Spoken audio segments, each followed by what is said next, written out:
Olá pessoal, eu sou Renato Silveira. Eu sou Kel Gomes.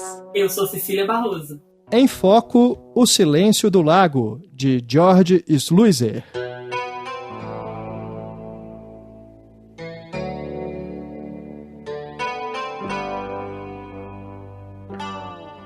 Neste podcast, vamos analisar o filme O Silêncio do Lago, de 1988, filme dirigido pelo cineasta holandês George Sluizer. Esse filme é bastante cult, né, vamos dizer assim, entre os cinéfilos, apesar de não ser tão conhecido do grande público. E a gente vai falar sobre esse filme seguindo uma recomendação, ou melhor dizendo, a escolha dos nossos padrinhos e madrinhas do Cinematório. A gente, como vocês sabem, faz uma enquete para decidir a pauta do nosso podcast Em Foco. E a mais recente enquete teve como vencedor o filme O Silêncio do Lago, que foi uma indicação do nosso padrinho Jackson Botcher. Aliás, uma ótima indicação, porque foi, na verdade, quase que uma provocação para mim e para a Kel, porque esse filme não estava no nosso radar, né, nas nossas pautas aqui que a gente já tinha listado para falar aqui no Em Foco, e foi um feliz encontro, né, com esse filme que realmente está bem fora do cânone, né, fora da curva aí do gênero. E a gente tem essa oportunidade aqui de falar sobre ele e torcer para que mais pessoas conheçam esse trabalho. Esse filme tem uma refilmagem norte-americana também dirigida pelo George Sluizer, que tem o Jeff Bridges, a Sandra Bullock e o Kiefer Sutherland no elenco. Talvez você conheça a refilmagem, mas não tenha visto o filme original. Então, a oportunidade de você corrigir esse erro, né, você que está nos ouvindo e não viu O Silêncio do Lago original, é agora. E para a gente falar sobre esse filme, a gente convidou uma das nossas amigas mais queridas que os festivais, a crítica de cinema nos apresentou, que é a Cecília Barroso, que fala com a gente diretamente de Brasília. Ei, Cecília, tudo bem com você?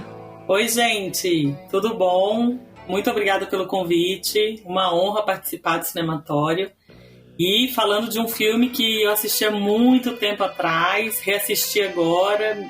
Muito legal poder estar falando do filme com vocês, e estar falando com vocês é sempre maravilhoso, adoro. Obrigada, Cécia, é muito bom estar com você aqui.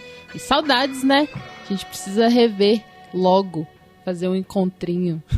Sim, temos que arrumar alguma viagem. A Cecília, que é a criadora, editora do site Cenas de Cinema. Então, se você quiser conhecer mais o trabalho dela, se já não conhece, acesse cenasdecinema.com.br para ler lá as críticas da SESC, não só dos lançamentos, mas também coberturas de mostras e festivais. Agora, Kel, a gente reparou que O Silêncio do Lago esteve na programação da Mostra de São Paulo deste ano, né? Exatamente, eu estava olhando no site oficial da Mostra e lá tinha que foi exibido, porque ele também já foi exibido na 13ª edição. Então, eu achei bem interessante, assim, de certa forma, estamos falando de um filme que foi exibido recentemente, né, lá em São Paulo. Exatamente. Você viu, Cécia, lá? Não, nem sabia que tinha sido exibido. No meio dos 300 filmes, não peguei esse. Eu sei que ele foi exibido há muito tempo atrás, eu lembro disso. Mas, assim, que ele tinha sido reexibido, eu não sabia. Eu tava dando uma olhada no site, eu acabei caindo lá. E tinha lá, né, tipo, a parte de compra do ingresso e tudo. Eu falei, bom, então ele deve ter sido... Acho que é um resgate, talvez, que eles façam, né, com filmes que já passaram em edições anteriores. E aí foi esse que tava lá. E eu falei, legal. Então a gente, tipo, provavelmente teremos mais pessoas que viram o filme para poder curtir o podcast também. Antes da gente iniciar aqui o nosso debate, só dando alguns recadinhos para você que está ouvindo o nosso podcast, a gente está nas redes sociais, então se você quiser acompanhar outros conteúdos, né, que a gente produz no Cinematório, é só procurar a gente no Twitter, no Facebook e no Instagram, só procurar lá Cinematório, você nos encontra. O nosso podcast está disponível em todas as plataformas, no Spotify, no iTunes. Se você jogar aí no seu app de podcast favorito, você também nos encontra. Estamos no Castbox. Então, onde você ouvir o Cinematório, curta a gente lá para você sempre ficar por dentro dos últimos episódios que a gente produz, né? Além do Enfoco, temos o Cinematório Café, em que a gente fala sobre lançamentos. Temos também o De Volta para o Sofá, que é todo dedicado a filmes dos anos 80 e 90, que são tipo Sessão da Tarde. Não é o caso aqui do Silêncio do Lago, né? Que imagina se é dos anos 80 e a refilmagem é dos anos 90, mas não é um filme de Sessão da Tarde, né? Mas então De Volta para o Sofá é todo dedicado a esses filmes que marcaram a nossa adolescência, a nossa infância. Então, acompanhe o nosso feed para você não perder nenhum episódio. E se você quiser mandar um e-mail para a gente, é só escrever para contato@cinematório.com.br. Je m'appelle Raymond Lemorne. Je suis sociopathe et claustrophobe. Je n'ai jamais trompé ma femme.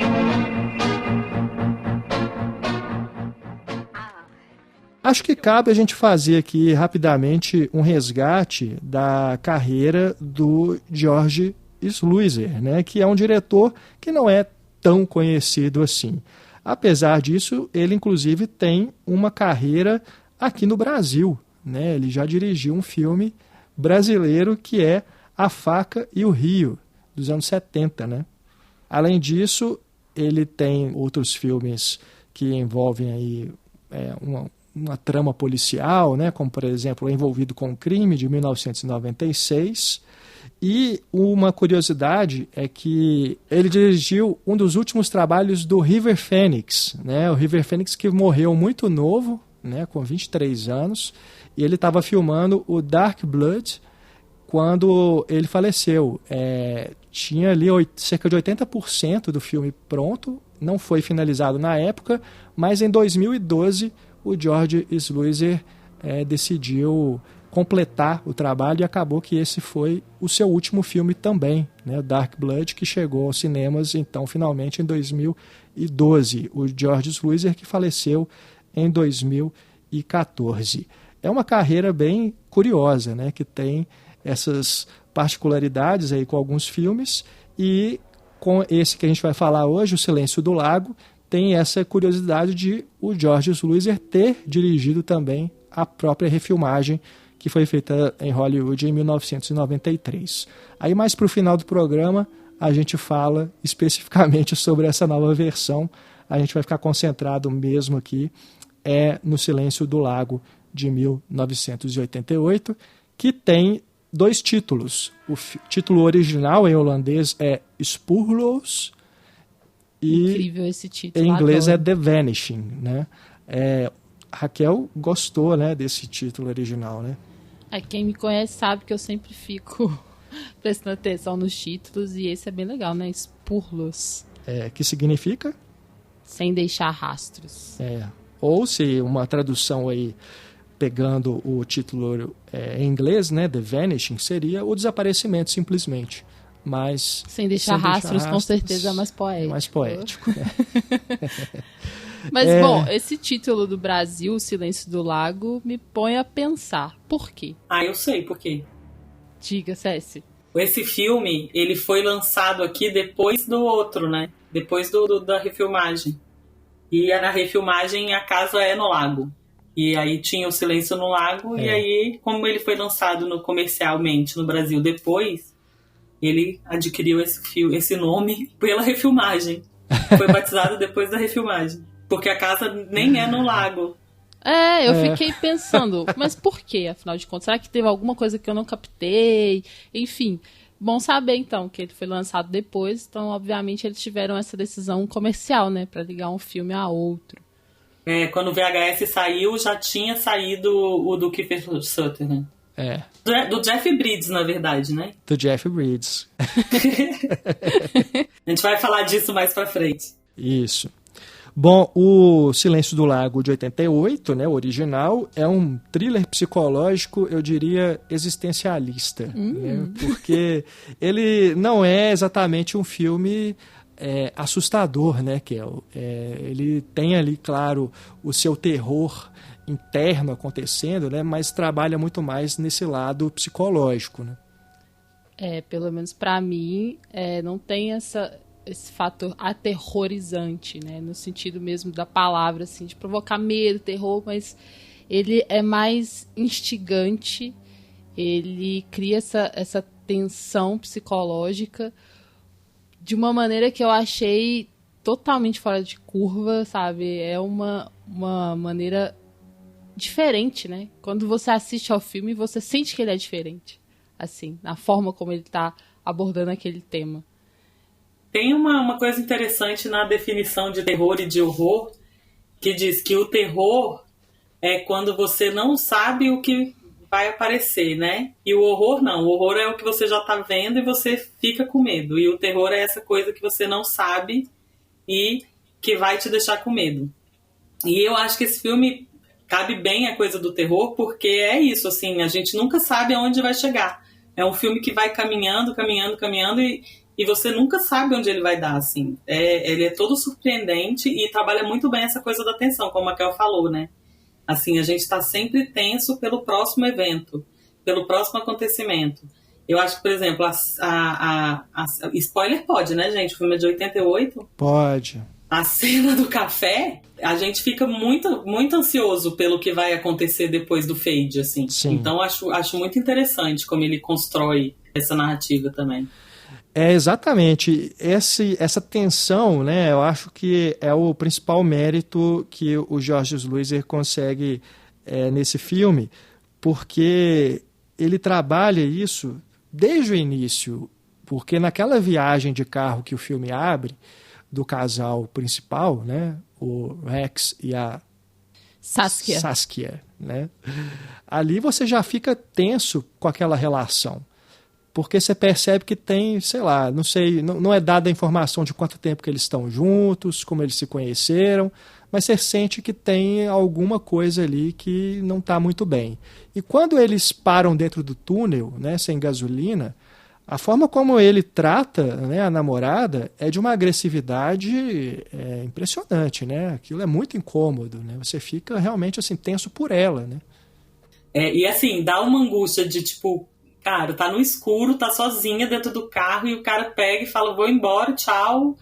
E aí você fica junto com ela, né? Assim, eu acho engraçado que esse filme, ele tem os 3 personagens, né? Assim, é um filme sobre o psicopata, né? Sobre o cara que vai, que tá a fim de experimentar lá, sei lá o que na vida, mas é um psicopata, claramente. E a menina. E pra mim os 2 personagens mais fortes são esses, ele, o psicopata, e a menina. E o outro seria só uma coisa de ligação, assim, sabe? E como ele constrói esse personagem de um jeito que a gente não se apegue a ele. Acho que essa cena é fundamental pra isso, assim, que a gente, tipo, sabe, você tá ali querendo descobrir junto com ele, mas ele não é uma pessoa que te importa muito, pelo menos pra mim, assim. Concordo com você, Cécia. Na verdade, eu me senti bem com raiva nessa hora, né? Porque é o completo descaso com a mulher dele, com a namorada, enfim. E você sente o quanto que ela tá sozinha, abandonada ali, né? Que, de certa forma, vai depois repercutir isso no filme. Essa coisa do estar sozinho, né? Do morrer sozinho, enfim. E essa cena é demais, porque inclusive já tem ali um formato, por exemplo, tem o túnel, né? E quando você revê ela, porque quando ele volta, a gente não tem a presença mais dela. Então, parece que ela já não tá mais ali, né? Mas aí ele reencontra ela mais à frente, onde tá a luz, e aí já dá pra ver ali o formato do que seria esse ovo com o qual ela vai dizer sobre o sonho e tudo mais, que o túnel faz essa moldura nela. Então ali já tá informando desse sentimento dela também, né? E eu concordo com você que o filme é sobre esse cara psicopata, mas a ausência dela é muito forte. Então acaba se tornando uma presença também. Quando eu disse que é um thriller psicológico existencialista, né, o existencialismo ele está nessa camada que vem do pesadelo que ela conta para ele, né? Que eles estariam presos em 2 ovos dourados no espaço, né? E ela acha aquilo muito angustiante, né? Ela fala que a solidão é insuportável, né? E tem ali no túnel não só esse formato, né, da saída do túnel, nesse formato oval, mas também os faróis que vêm no escuro ali, no formato essas 2 formas ovais, né, brilhantes, que também dão a entender que tem alguma relação com esse pesadelo, né? Tipo um presságio, né, de algo muito ruim que está para acontecer. E a todo momento o Sluizer trabalha com esses sinais. Quando você revê o filme, você, sabendo de tudo que vai acontecer, você presta atenção nessas dicas, né, que ele colocou ali a todo momento. Não só nisso, mas também em outros detalhes, né, como a própria presença desse psicopata, que a princípio você não presta atenção, mas depois, quando você revê, você vê que ele estava ali no cantinho o tempo todo. Né? E a própria forma como ele é apresentado é muito assim, sem cerimônia, né? Ele não dá muita ênfase em quem que é esse cara, o que ele está fazendo. Depois que você descobre, né? Ele parece que é um cara que está ali naquele posto de gasolina, você não entende muito bem por que ele botou aquele gesso, né? Aquela tipóia no braço, depois que você vai saber, né? A coisa ela vai sendo construída para a gente, esse mistério vai sendo construído ao mesmo tempo para o personagem, né? Pro cara que é o Rex, né? Que é o... Falar o nome dos atores aqui, que a gente está falando só... Que é o fulano, né? O psicopata, a menina. o Rex, que é o namorado, é o Jenny Berwetz. A Saskia, que é a desaparecida, é a Johanna ter Stege. E o Raymond, que é o psicopata, é o Bernard Pierre Donadier. Raymond. Raymond. Em francês. Em francês. Parle né? français. Donadier. O que eu acho interessante é porque ele trabalha com mais de uma linha narrativa, né? Assim, você tem presente, tem passado, a gente vai para um super passado, tem um passado recente, aí ele fica indo e voltando, tem a repetição também, que também lembra essa coisa da coisa, não é oval, mas é elíptica, né? Assim, então essa coisa que vai e volta, que eles estão presos ali naquela coisa, também fui meio por aí. E uma coisa que eu acho interessante nesse filme é que essa época, o final dos anos 80, o começo dos anos 90, tinha uma modinha no suspense, que era o de entregar falsos culpados, falsos suspeitos. Então você via, aí o filme ia, montava toda uma história em cima de uma personagem Y, e aí você falava, foi ele. Chegava no final, não tinha sido. Mas esse não, ele pega e fala assim, foi ele e foi ele mesmo, vem aqui que eu vou te contar a história toda. É interessante isso quando a gente compara com outros filmes da época. É verdade. Esse tempo do filme é muito interessante, né? Porque ele fica alternando entre flashback, imaginação, você não sabe se está realmente no presente, quando que aquilo aconteceu, né? Quando o Raymond está ali com a família, você não sabe exatamente quando que aquilo está acontecendo, se é ao mesmo tempo ou pouco depois ou muito antes do período que ele está lá no posto, né? Depois que isso vai ser meio que encaixado ali, mas até o final ele não, o diretor aqui, ele não, que também é montador, né? Um dos montadores do filme, ele não dá nenhuma pista didática para a gente não tenta montar esse quebra-cabeça, né? Ele deixa isso por conta do espectador, né? E é uma coisa que vai e volta muitas vezes, né? Assim, por exemplo, a construção do crime, ela começa várias vezes no filme, assim. É muito interessante, eu gosto muito disso. Sim, essa montagem de tempos diferentes, mas essa montagem também de realidades, né? Como o Renato falou, que às vezes você vê na verdade, o que o Rex está talvez imaginando, ou enfim, tem uma cena que tem a tela do computador, por exemplo, que vem o nome da Saskia em toda a tela, várias vezes, então isso parece ser mais do devaneio dele mesmo do que de uma realidade em si, né, ali. E eu gosto também como ele é fluido na transição de ponto de vista, porque você tá acompanhando um casal, depois você passa a acompanhar um cara, né, o Rex, depois você passa a acompanhar o Raymond. Então, é muito fluido, você não percebe que ele tá te dando esses três pontos de vista, assim, e que tudo faz parte dessa mesma história, assim. É muito massa como ele faz essa montagem mesmo. É verdade.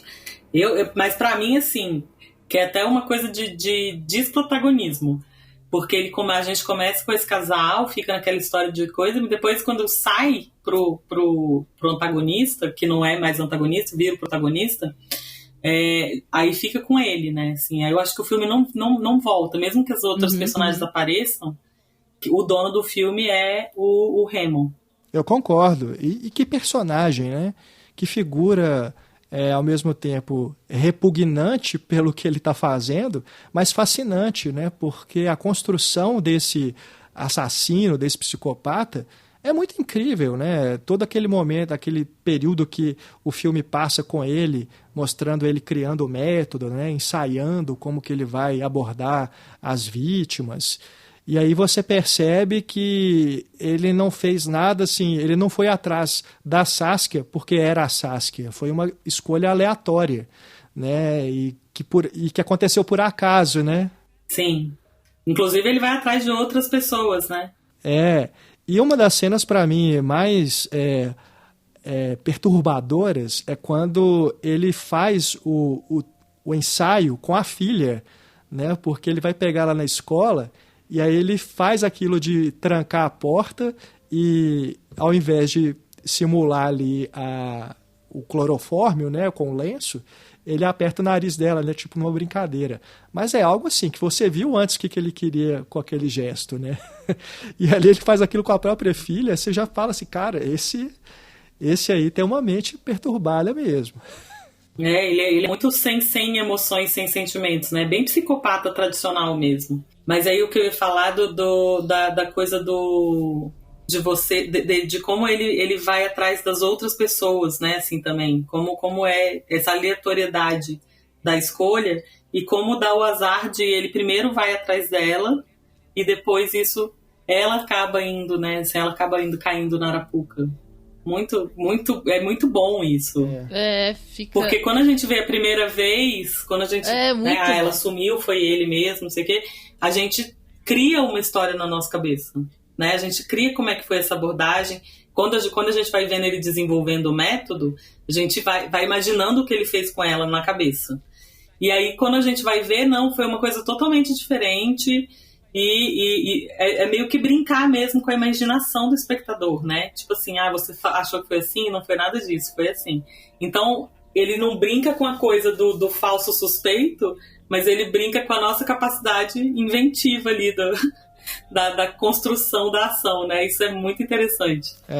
E aí quando ele tá contando pro Rex, né, pro namorado, o que aconteceu, né? Tá remontando toda a história ali. Ele fala, né, que os melhores planos podem ser destruídos pelo que chamamos de destino. Foda. Né? E assim, é uma coisa que se liga muito ao personagem, porque quando ele tá falando sobre si, quando ele descobriu que ele se sentia diferente, ele fala exatamente disso, né? De fazer algo que não é o esperado, que não é o destinado. Porque quando ele tá na criança, quando ele faz esse flashback de criança, né? Um pouco pré-adolescente e tal, que ele decide pular. Ele chega até uma janela e decide pular.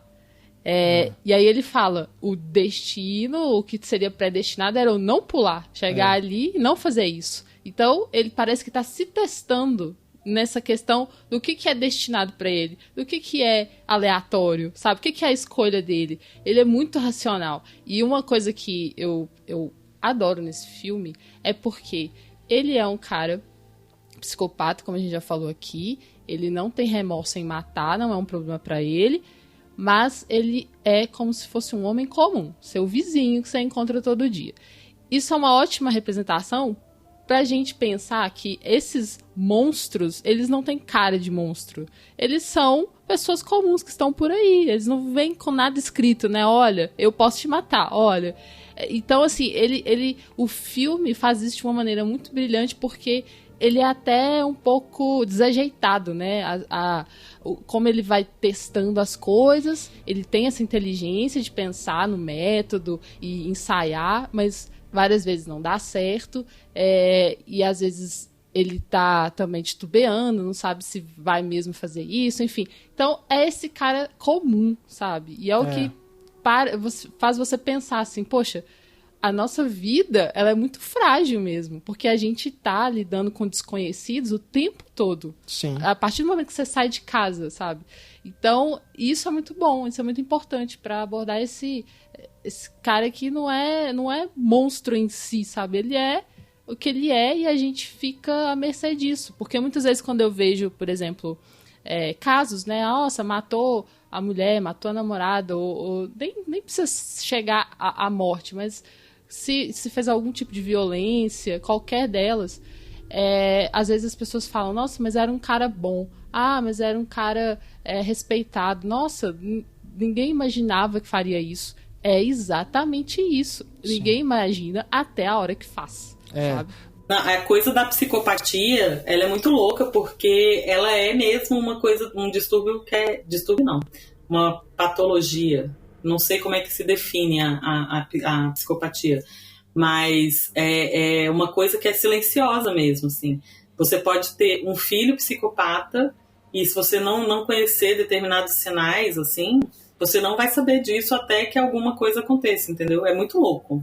Porque o poder de dissimulação deles é muito grande. E de envolvimento, eles conseguem envolver as pessoas, né? Então, é muito difícil. E é isso Sim. mesmo que a Raquel falou. Tipo, o seu vizinho, que sempre foi um amor de pessoa, e geralmente eles são um amor de pessoa, é um cara que gosta de matar, entendeu?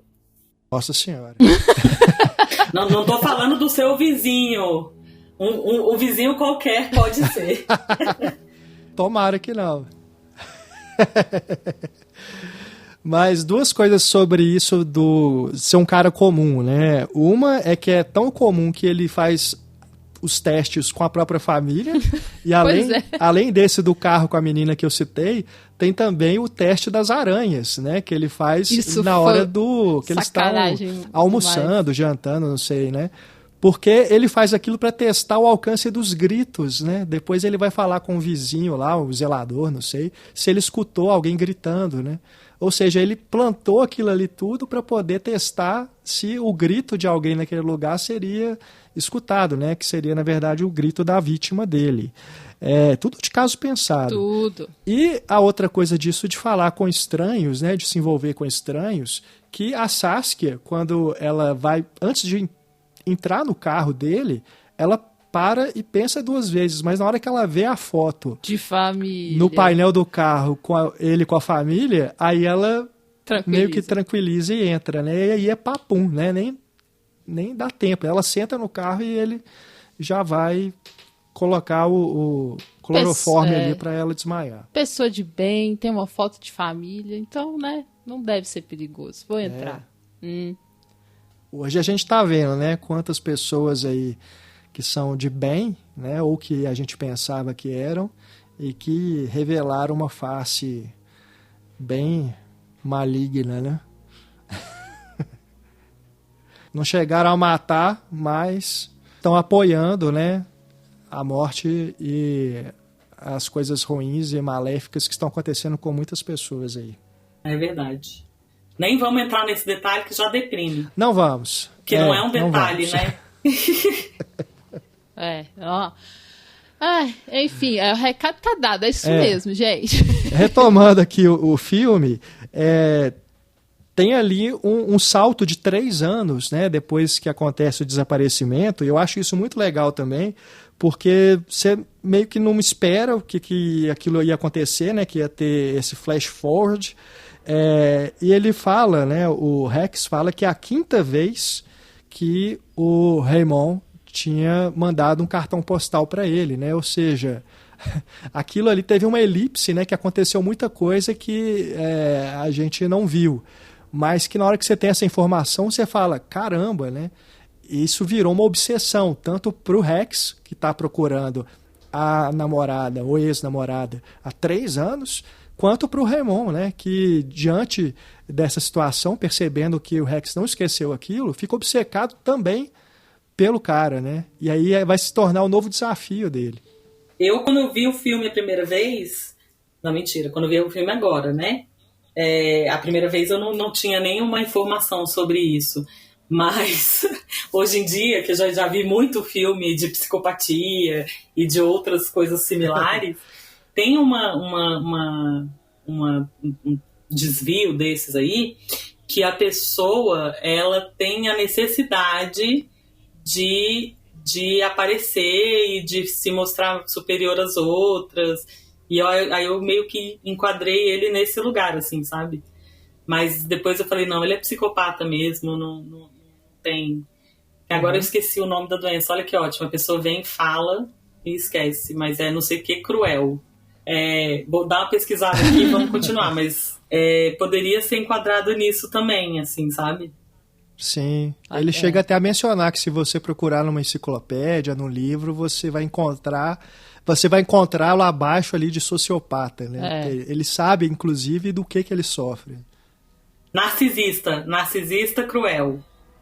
Ah, narcisista. Entendi. Eu não conhecia esse termo, é curioso. Narcisista cruel. Não, pois é, eu fico pensando em alguns outros filmes também, que mostram exatamente essa faceta do psicopata, que, na verdade, deixa algum recado pro investigador, né? Vai atrás de certa maneira de ser descoberto. Então, não basta para ele matar, mas ele quer ir além disso, né? Ele quer ter essa autoria reconhecida, digamos assim. E eu acho que ali nessa relação desses dois tem um pouco disso mesmo, desse narcisismo, de ele, como eu falei antes, que ele tá meio que se testando. Ali também é uma nova situação ali para ele ver o que vai dar isso aqui, né? Vamos ver se eu consigo dobrar esse cara, sabe?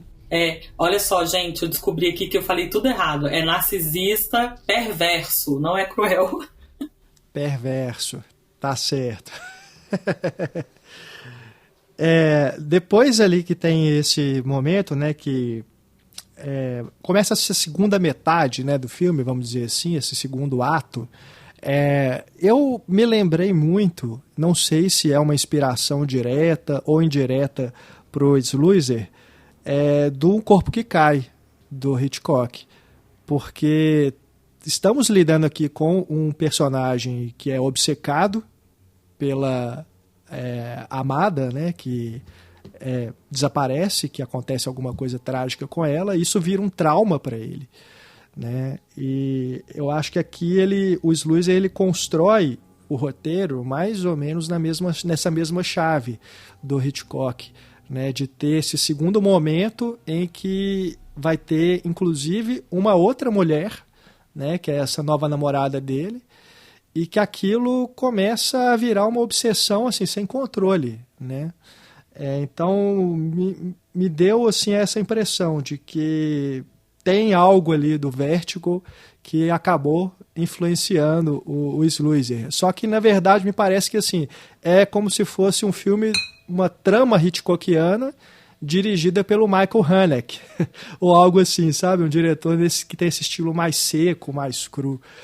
Porque se a gente pensar em filmes como o Violência Gratuita, ou acho que até mais o Cachê, né, do Haneke, tem esse clima, né, de essa perturbação psicológica que ele vai criando no espectador, de você ficar tenso não necessariamente pelo que está ocorrendo na tela, mas com tudo que está se passando na mente desses personagens, tudo que eles estão vivendo ali, esse terror psicológico, isso te afeta, né? Você fica também muito tenso com aquelas situações sem saber o que vem por aí. Olha que engraçado que eu lembrei do Rebecca, A Mulher Inesquecível. Sim, sim. Mas realmente, a coisa da obsessão, ela tem muito a ver... Porque assim, lembrei nessa relação da segunda namorada, né? Sim. Essa coisa de, tipo, você ter que conviver o resto da vida com uma memória que é tão forte, que é tão presente, que você acaba apagada pela ausência de outra pessoa. É muito louco isso, né? Sim, com certeza. E aí, se a gente for pensar também no Brian De Palma, né? que também é o diretor que usa o Hitchcock como referência em tudo. Aliás, a gente não mencionou que o roteiro é escrito pelo autor do livro, né? Co-escrito pelo autor do livro, que é o Tim Crabbe, que o livro se chama The Golden Egg, o ovo dourado, e tem isso, né, também, de ser inspirado aí numa história que, pelo que eu pesquisei, o autor do livro se inspirou num artigo de jornal, numa notícia, numa reportagem, em que houve um desaparecimento misterioso. Então, isso o instigou a escrever essa história. Sim, eu também pesquisei isso e ela desapareceu após uma viagem de ônibus e numa parada que ela vai comprar chiclete. Então é esse tipo de coisa, né? Foi comprar cigarro e sumiu, foi comprar chiclete e sumiu. Então inspirou mesmo, porque caso policial, assim. E depois ele descobriu, depois de anos, que ela estava viva. E que, na verdade, não tinha acontecido nada com ela, sabe? Ela estava bem. E, inclusive, ela quis fugir? Ela simplesmente não decidiu? sei detalhes, mas ela estava bem. Ela não tinha acontecido nada com ela. Mas o Crabbe ficou tão agradecido pela inspiração dessa pessoa desaparecida que ele chegou a telefonar para ela, para agradecer. E para falar que ela tinha sido a inspiração, assim. Que louco. Olha, agora, isso é uma coisa curiosa, que não está no original, mas está na refilmagem, que é essa possibilidade da Saskia ter simplesmente sumido porque ela quis, né? Que ela não queria ser encontrada, né? Porque a gente poderia pensar nisso, tendo a informação de que aquele casal vinha num momento estranho, né? Tiveram aquela briga ali dentro do túnel, meio que tentaram ali fazer as pazes para poder curtir o fim de semana, as férias, né? Poderia ser isso, né? O cara nem passa pela cabeça dele que ela teria fugido, né? Teria sumido ali porque ela quis, mas poderia ter acontecido, né? Mas a gente viu, ela tinha acabado de fazer o juramento com eles estavam num momento que não cabia ela desaparecer, né? O dono do posto, eu acho que cita isso pra ele, assim, que ele fala que... Mas será que ele fala que quer ir na polícia, ele fala assim, mas será que ela sumiu mesmo? Será que ela não quis ir embora? Eu acho que tem esse momento. Tem. Ele fala, é verdade. Inclusive, ele fala que pra polícia não ia adiantar recorrer, porque tem que esperar determinadas horas pra ver se é um desaparecimento mesmo, né? E aí ele fala que não, mas não vou esperar, não tem por que esperar, já tá desesperado em si. Eu acho que tem a ver, assim, essa coisa de que, na verdade, depois do que ele fez, realmente daria uma bela vontade de fugir, né? Vamos combinar. Mas, assim, no desenrolar ali da trama, do que nos é apresentado, dá pra perceber que eles realmente estavam tentando fazer as pazes mesmo, né? E ela tava numa outra vibe, assim, naquele momento que ela deixa ele, né? Ela tá um tanto mais tranquila, mas você vê que ela tá mais contente, assim, parece que ela viu uma esperança ali pro relacionamento, né? E então, por isso que eu acho que apesar de ser o certo dela deixar esse babaca, mas não foi isso. ela deu uma segunda chance. E assim, essa coisa desse personagem que a gente acaba não tendo empatia nenhuma com ele, coitado. Mas a segunda namorada, eu falo assim, gente, por que essa mulher tá com esse rapaz, cara? Por que ela tá se submetendo a isso? Sai, vai embora, acaba com isso, para. Muito louco. Porque na refilmagem inclusive a nova namorada que fala isso pra ele, né? E se ela quis sumir? E se ela não quer ser encontrada, né? Então, ela se questiona, né? Todo momento assim, por que você tá tão obcecado por ela, né? Esquece, né? Vamos viver nossa vida aqui, né? Para com isso. Mas virou realmente algo muito perturbador para ele, né? Que ele não consegue esquecer. Mas eu também fiquei me perguntando isso. Por que ela tá insistindo tanto, né, nessa relação? Isso completamente a gente fica assim, poxa, Não, minha filha, você merece muito mais do que isso. A pessoa nem enxerga você, sabe? Não tem como ter uma relação em que o outro tá tão apegado à figura da ex, assim, né? E uma busca que, tipo assim, não tem nem resposta. Então eu acho que, além da obsessão dele de ter uma resposta, existe a culpa. Porque foi imediatamente após o que ele fez, né? Dele ter abandonado ela e depois ter prometido que não ia mais fazer isso.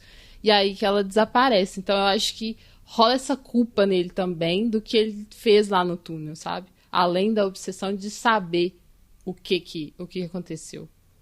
Ah, com certeza. Acredito que com certeza isso deva pesar muito. Se não tivesse havido nada no túnel, porque tem essa coisa, eu abandonei ela, né? E aí agora ela desapareceu. Então acho que é uma coisa que vai ficar para sempre.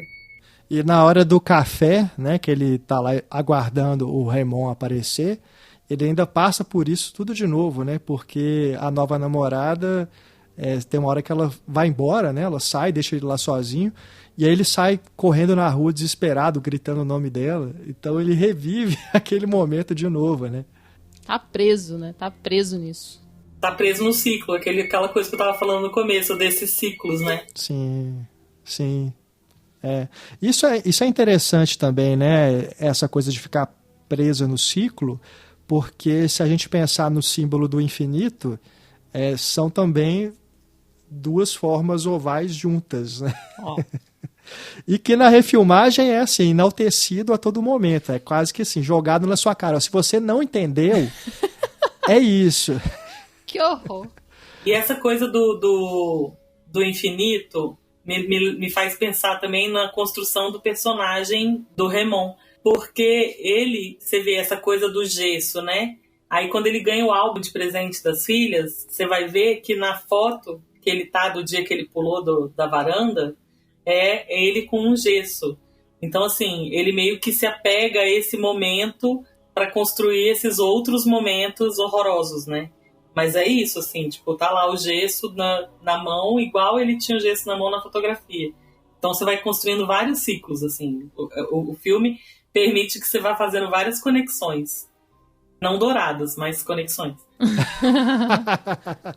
Mas eu acho que é perturbador também a forma como o Raymond fica insistindo com o Rex a respeito dessa dúvida, né, dele ficar com essa dúvida para sempre, né? E ele fala, né, você vai conseguir continuar vivendo com essa incerteza, né? Essa dúvida absoluta, ela é muito pior do que se você me matar, por exemplo, e ficar sem saber o que aconteceu com ela.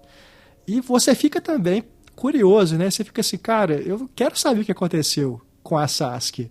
E você fica quase que torcendo pro Rex tomar aquele café e viver, né, tudo que a Saskia viveu, como o Raymond fala, porque você quer descobrir também, você fica curioso, né? Mas ao mesmo tempo você não quer que ele morra, porque claramente o que o Raymond quer é eliminar a única possibilidade que haveria de ele ser descoberto, né? De ele acabar sendo preso, porque chega um momento ali que ele percebe que a coisa está ficando muito próxima, né?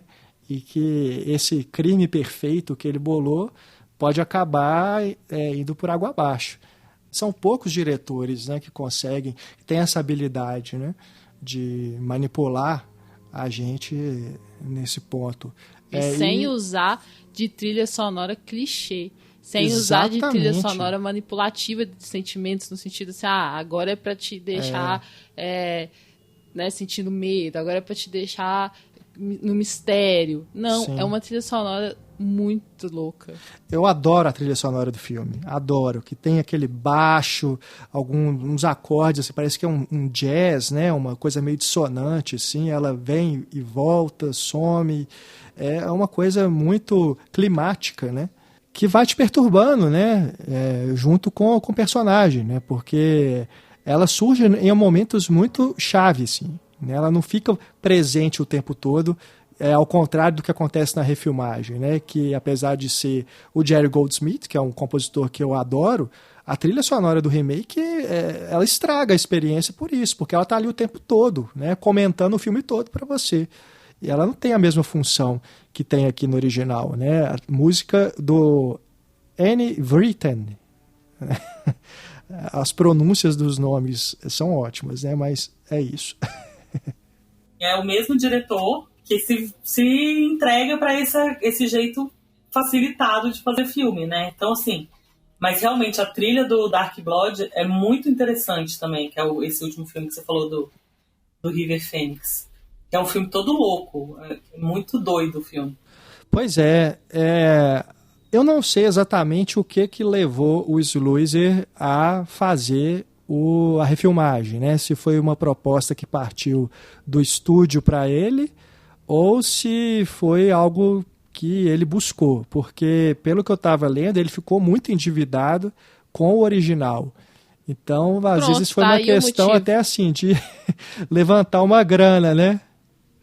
Agora, é impressionante, porque ao mesmo tempo que eu acho louvável o diretor fazer um filme diferente, né? Ele explora ali outros planos, uma outra estrutura do roteiro, ele faz pior, né? Então, assim, é lamentável, porque é o mesmo cara. Então, ao invés de ele aproveitar a oportunidade de fazer um filme massa, ele faz algo assim, que é essas coisas todas mastigadinhas, né? Tudo que de sutileza que tem no original, ele escancara, ele explicita, né? Esfrega na nossa cara no remake. Ele explica até como que ele conheceu a nova namorada, né? Ele vai colocando, preenchendo ali umas lacunas que não precisava preencher. Tem essa questão da trilha sonora que a gente falou, que é presente quase o tempo todo. Ele já começa revelando esse método do sequestrador, né? Depois que ele vai entrar nos protagonistas, né? da história, que é o casal ali. Aliás, protagonistas não, que o Jeff Bridges, como a Cecília bem lembrou, que é o protagonista aqui desde o início, né? Mas o casal que é o centro ali da trama.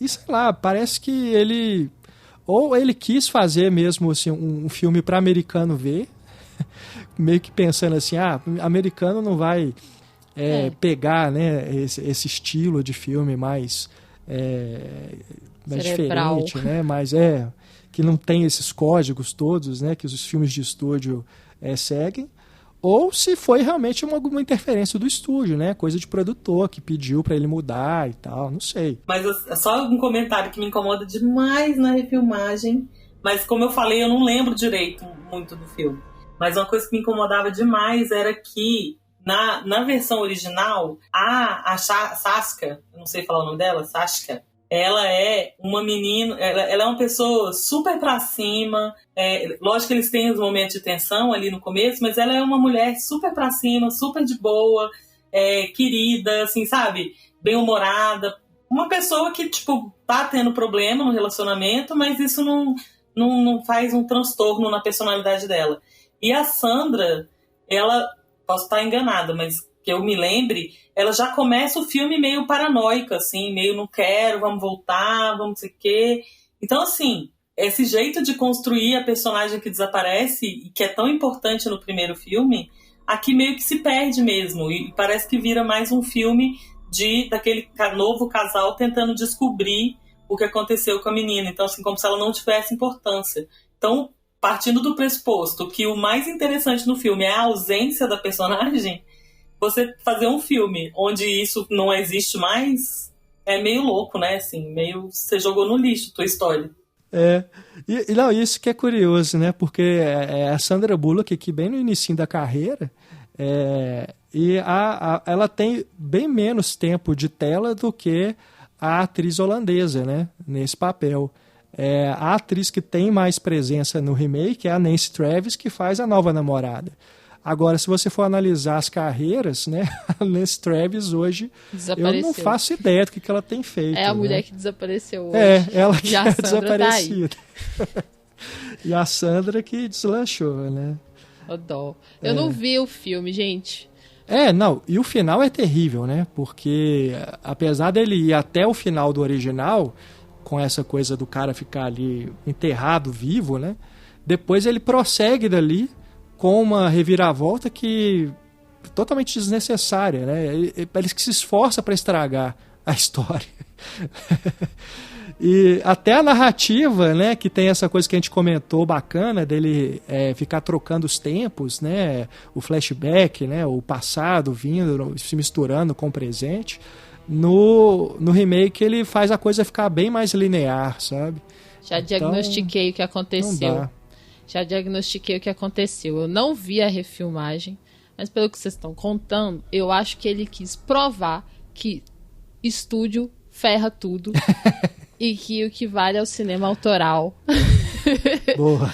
É isso. Esses dois filmes, na verdade, é uma tese sobre a má influência do estúdio hollywoodiano na criatividade das pessoas. Boa.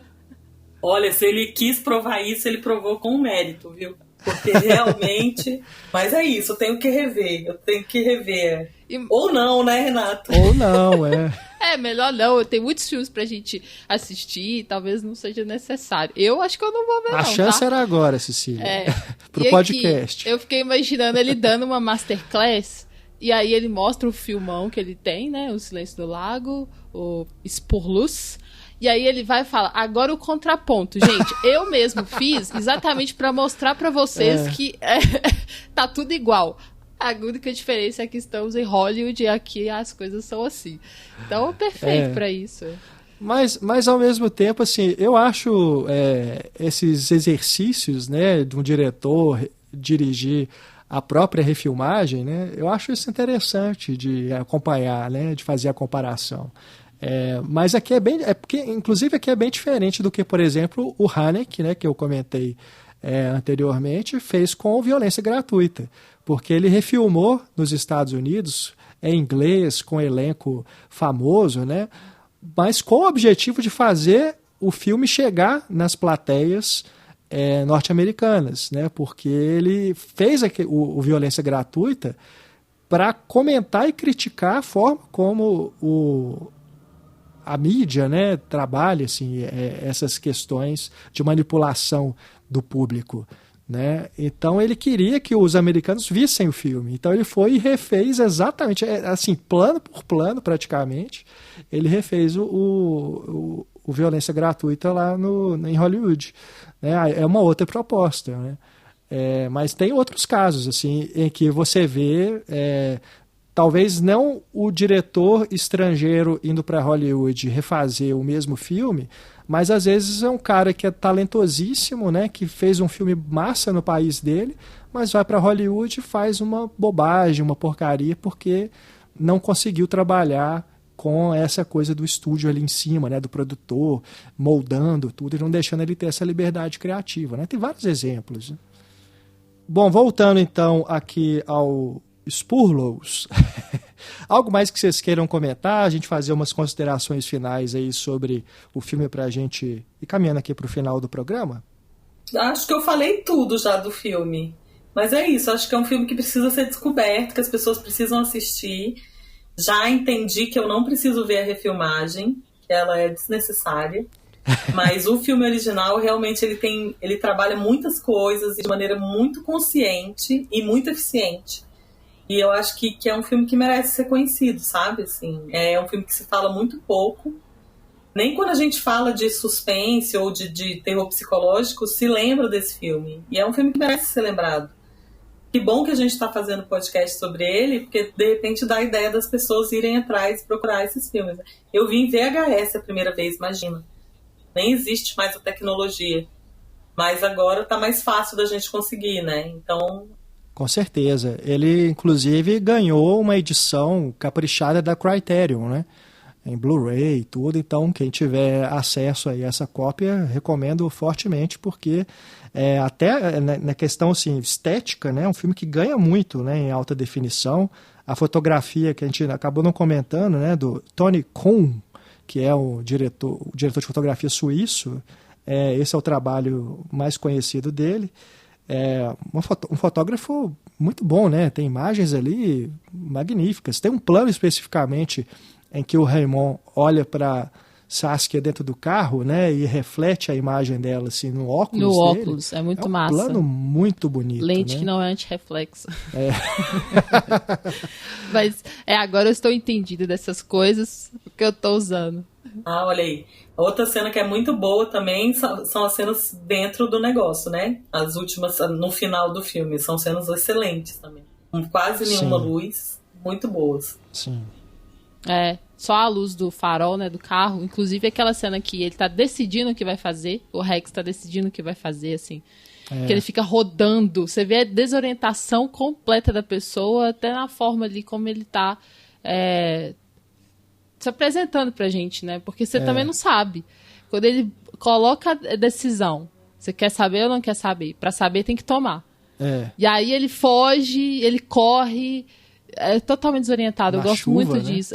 Tá chovendo, tá escuro, tá debaixo daquela árvore que eles fizeram um juramento. Então é bem intenso, assim.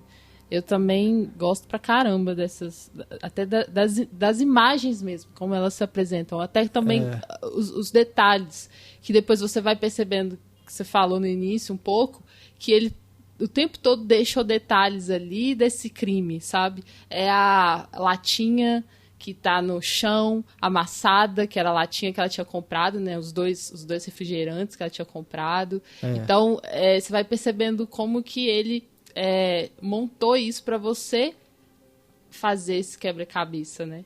Sim, sim. E as locações ajudam muito também na fotografia, né? Porque é um lugar bonito, né? E uma coisa também que eu reparei é como que as cores, elas são mais desbotadas, assim. Você vê como que as roupas, elas são essas cores doces, né? Tipo amarelinho, teve uma mulher que tava usando tudo rosinha, é tudo muito desbotado, assim. Já tá lidando com essa dimensão ali que as coisas não estão muito alegres, digamos, não estão muito... Apesar dessa mulher ser, como a Cecília falou, solar, mas o entorno dela não tá, assim. Então você já percebe um perigo até nisso. Não... e outra coisa, não tem sangue. Exatamente. Ele fez um filme que tem horror, sem sangue, sem nada gráfico e que, né, permeia essa sensação de tensão o tempo todo. Nem na hora que os dois brigam lá, sai sangue do Raymond que apanha, né, coitado? Coitado nada. Não tem sangue nenhum. Mas, bom, se ainda falta algum incentivo para você ir atrás desse filme, né? Reza a lenda que o Stanley Kubrick gostou tanto do filme que ligou pro Sluizer e que quis conversar com ele pessoalmente sobre a montagem, né? Como que ele organizou aquilo tudo ali, porque ele achou o filme muito perturbador por isso também, né? Porque ele te deixa meio perdido, assim, no que as coisas estão acontecendo. E tem uma cena também, rapidinho, que eu tô me lembrando, quanto que perturba. É quando o Raymond, ele tá sentado e a câmera faz vai entrando quase que na mente daquela pessoa. Parece que ele tá olhando pra você. Ele tá simplesmente sentado e a câmera, sabe, observa ele e ele observa a câmera, assim. Aí ele parece que tá te observando, exatamente. Isso é muito perturbador, porque ele tem esse olhar, assim, né, que é muito penetrante. Esse ator é muito bom, né? E ele morreu, coitado. Quer dizer, todos morrem, né? Todos nós morremos. Mas é porque ele morreu aos 61 anos. Ainda poderia... Eu acho 60, né? Sim, ainda claro. Tá... Não não tá jovem, mas também, né, gente? Ele morreu em 2010. Morreu antes do diretor, inclusive, né? Mas eu tava olhando aqui a filmografia dele, aí eu comecei a me lembrar, né, de outros filmes que ele tava, né? O Inquilino, Profissional, fez outros filmes aqui que é uma presença marcante, né? Ele é um ator realmente, e nesse filme aqui teve, acho que o grande papel da carreira. Ele consegue mostrar bem, né? A câmera fica nele muito tempo e não é um filme que é só de explosões, né? É um filme que tem muito introspectivo em muitos momentos. E aí que a gente vê que um ator é bom mesmo, né? Quando ele tem que fazer um papel onde o introspectivo aparece mais do que o que vai para fora. Com certeza. Exatamente. Bom, gente, quem está ouvindo e quer deixar aí comentários, né, sobre o filme, suas impressões, algum outro detalhe que escapou da gente aqui, que você queira comentar, o espaço aí no post do podcast no site está aberto, né, para comentários, e tem também o nosso e-mail, contato@cinematório.com.br. Se tiver alguma dúvida, a gente responde por lá também. E, claro, as nossas redes sociais, né, os links aí para os nossos perfis no Twitter estão aí no post do podcast também. É só procurar a gente. E, enfim, agradecer, né, mais uma vez aqui a presença da Cecília.